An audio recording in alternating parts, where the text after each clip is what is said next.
Well, it was October '91. I'd been involved in that particular ministry, Walk to Emmaus, for a lot of years. And then this was the first time, though, that both my younger brothers and my dad were working with me. It's essentially a 4-day retreat for renewal, and it's very, very powerful.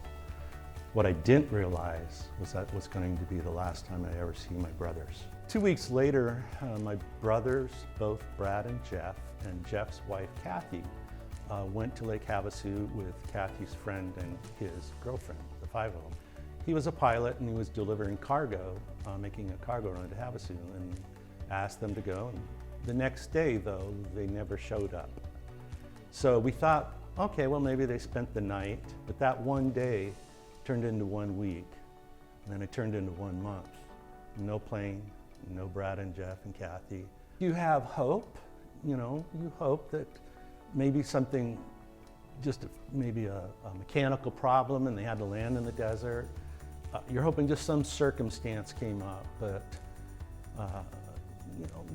as each day goes by, it becomes harder and harder. Jeff and Kathy had 2 little boys, a 5- and 7-year-old. So Ann and I had to take those boys right away because there was nothing else to do. So we were all staying at my mom and dad's house with our 2 kids, Ashley and Brandon, and with Tyler and Brett, their 2 kids.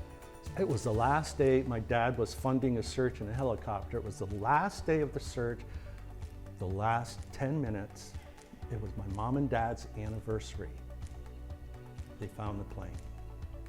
It was Gorman Pass. They were trying to come through Gorman Pass and just hit the last mountain before the pass. Essentially what happened was I got dropped into the valley of the shadow of death. And it wasn't anything I did. It wasn't anybody's fault. It's just life. Sometimes it happens. What was difficult for me was I needed to be the strong one. My parents just lost two sons. I couldn't get consolation from them. Obviously, my wife was in a very difficult position. She needed help, so I couldn't get consolation from her. We both needed consolation. We had a loving church, we had loving friends and stuff, but when something like that happens, it makes people a little uncomfortable. They don't know what to say, they don't know what to do. And after a week or a month or 2 months, everybody moves on. You're there still dealing with the issues though. And so yeah, it was really hard. God picked me up and held me to his chest for a year. And he had a death grip on my hand in that valley. But the thing was, you got 2 hands. Yes, the Lord's going to hold that one hand, but that other hand is made for a brother or a sister. We need each other. Even though the Lord is so close, we still need each other. He's made us that way. I think that's why he said, wherever 2 or more are gathered, there I am in their midst. And so if I could have just had somebody to hold my other hand, to keep from tripping on the potholes, that valley has a lot of snares in it.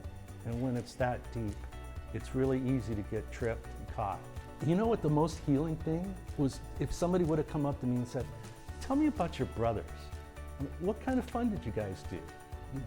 That keeps them alive. To have somebody really caring about my heart, and what I'm feeling, how much I love my brothers, how much they love me, there's a lot of healing in that.